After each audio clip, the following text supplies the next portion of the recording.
Hi,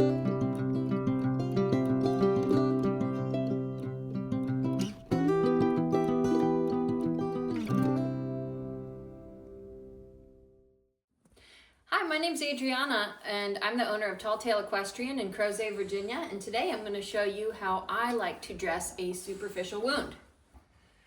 This horse got turned out with a couple of new buddies the other night, and sometimes when you turn young horses out in a new pasture or with a new pasture buddy, they can get pretty excited, and that's what happened in this case. This horse ended up giving herself some superficial scrapes on her leg, and when you look at this leg, you'll also notice there are some old scars on the leg as well, and that's just purely a coincidence that the scrapes happened on the same leg as these very, very old scars.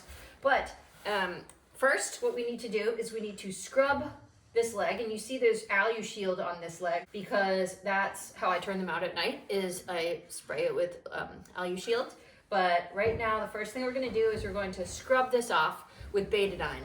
And betadine is something you absolutely should keep in your horse medical kit or your horse first aid kit. And this is what I like to use to scrub wounds. It happens to be the middle of January right now, and it is 17 degrees out, so my hose is frozen. Normally what I would do is I would use running water from the hose to try to get this cleaned up a little bit, but hose is frozen. So we're gonna improvise. I have two buckets here. One bucket is gonna be my betadine bucket. So I add this, oh, and by the way, betadine comes in two different styles. It comes in the betadine scrub and the betadine solution. So this is the scrub, so it just gets a little bit more sudsy than the straight solution. So I'm gonna pour the betadine into the water, and then I'm gonna use these gauze pads for my scrubbing. So these are gauze pads. Ideally, you would want these to be sterile if this was an actual really deep wound. And of course, you'd want to call your veterinarian if your horse had a really deep wound. This is not that. This is just superficial, which is why I'm able to do this basic first aid myself. So I'm going to take some of these gauze pads and I'm going to sort of swirl the betadine water around. And then this other bucket is my clean water bucket for afterwards to wash the betadine off. So I'm going to take this, and this is going to be pretty uncomfortable for the horse. I'm going to be as gentle as possible, but the leg is a little bit tender right now, understandably. So you'll see that she might try to pick the leg up when I do this. I know, honey. So what you can do is you can actually hold the leg while you're scrubbing.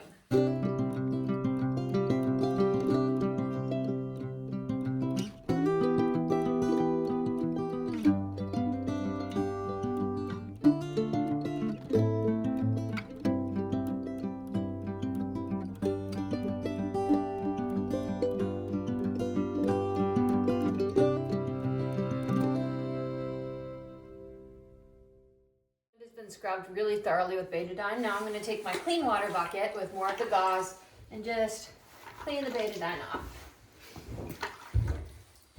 You can see that the wound looks really nice and red and bright and clean, and that's what we want. We don't want any extra stuff on that wound once we wrap it up. We want it to be nice and clean and fresh.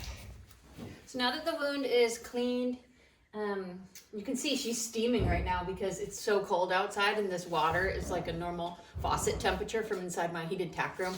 So you could just tell how extremely cold it is out here right now.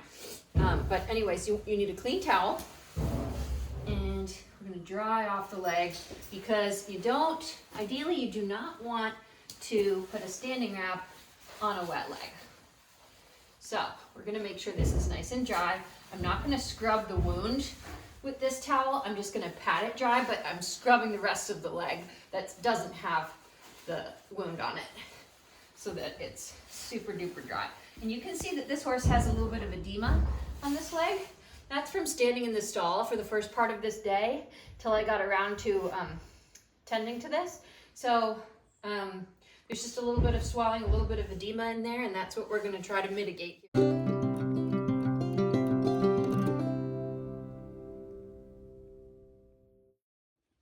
So there are numerous different wound dressings that you can choose from The one that I'm going to use today, and this is one of my favorites, is Sulfadiazine. I got this from my vet, and it comes in a blue tub, and it's white on the inside, and it's an ointment or a cream. So I'm going to take it, and I'm just going to gently apply it. You don't need to apply it that liberally. A little bit goes a long way. And oops, I got a little crumb in there, so I don't want that. I want this to be very clean.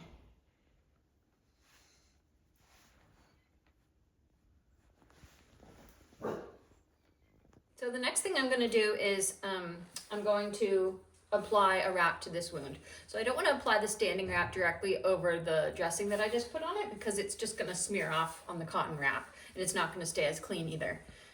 So ideally I would use a roll of thin cotton webbing for this, or a gauze roll. I don't actually have a gauze roll right now, so I'm going to use more of these gauze pads, and I'm improvising. So I'm just going to gently stick these on to the sulfadiazine that I just applied.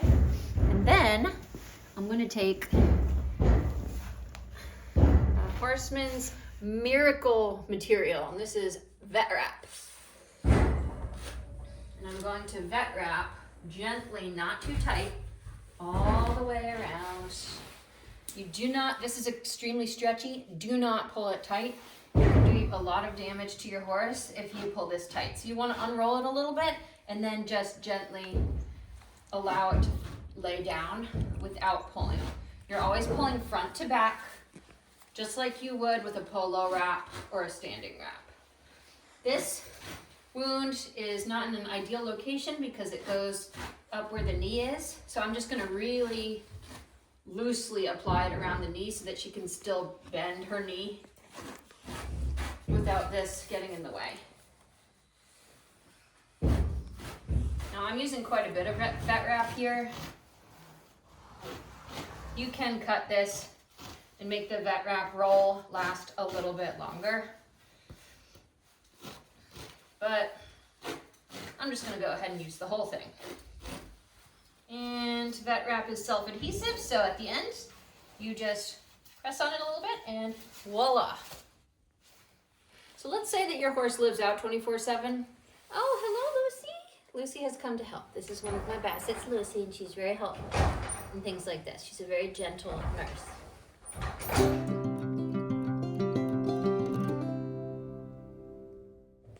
So let's say that your horse lives out and you want to turn them out with a wrap like this. Because like I said before, you do not want to turn your horse out with standing wraps. This is called Elasticon, and this is a very similar bandage to vet wrap, except that it's very, very adhesive. And so you would put this just over the edges of your vet wrap, and it will keep the vet wrap in place so that it doesn't slide up or down and turn out. So you just put a little strip and overlap it about halfway, and you see that there's a line on it, and that's designed so that you can sort of plan like overlapping it over your bandage. And I would put a strip at the bottom and a strip at the top. Now this, like I said before, is partially over her knee, so I'm going to be really careful to make this extra loose so that it doesn't hinder her ability to bend her knee, because that's going to be really uncomfortable. This bandage, you would be able to turn your horse out in a bandage just like this. And you'd probably, I would say, once a day at least, you'd want to redo the bandage and just make sure that everything's healing nicely underneath. But this should stay with the Elasticon. So this horse is going to stay in for the day. All of my horses stay in during the day. And so I am actually going to apply a standing wrap over this. And the standing wrap is going to provide a little bit of compression to mitigate some of that edema that I was showing you before, a little bit of that swelling that I was showing you that's building up in the leg. So a little bit of compression will be good for this horse. So I have a couple of different types of standing bandages. This one is from the company called Back on Track. So this is a really nice standing bandage, and it has ceramic technology that promotes circulation, which promotes healing. And then my other favorite kind of standing bandage is a regular old pillow wrap.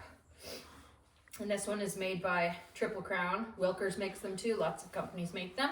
I like these because you can wrap the horse's leg in it for compression, but you can also ship them with these, as opposed to something more like a no bow that doesn't have quite as much cushion. Another thing that I really like about pillow wraps as opposed to no bows is they're a lot harder to mess up if you're not doing it correctly. So for somebody that's just learning how to wrap, you would want to use something that has a bit more thickness to it, because if you accidentally wrap incorrectly or too tight or not evenly, you can actually bow your horse's tendon.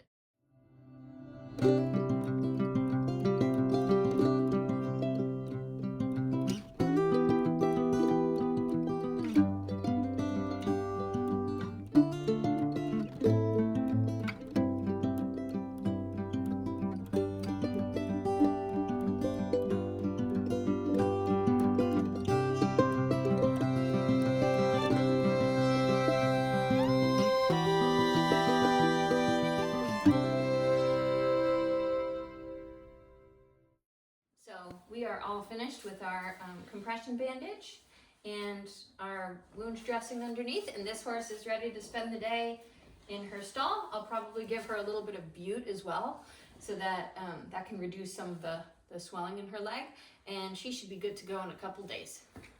So when it's time to put the horse outside, I never turn horses out in standing wraps. That can pose an issue. Let's say that the wrap got undone when the horse was running around outside in the pasture. They could step on it and they could do a serious amount of harm to their leg by torquing that wrap around their leg if it got undone or stepped on. So what I like to do is I like to keep the horse wrapped and dressed during the day, and then when they're in, because my horses stay in during the day and they go out at night.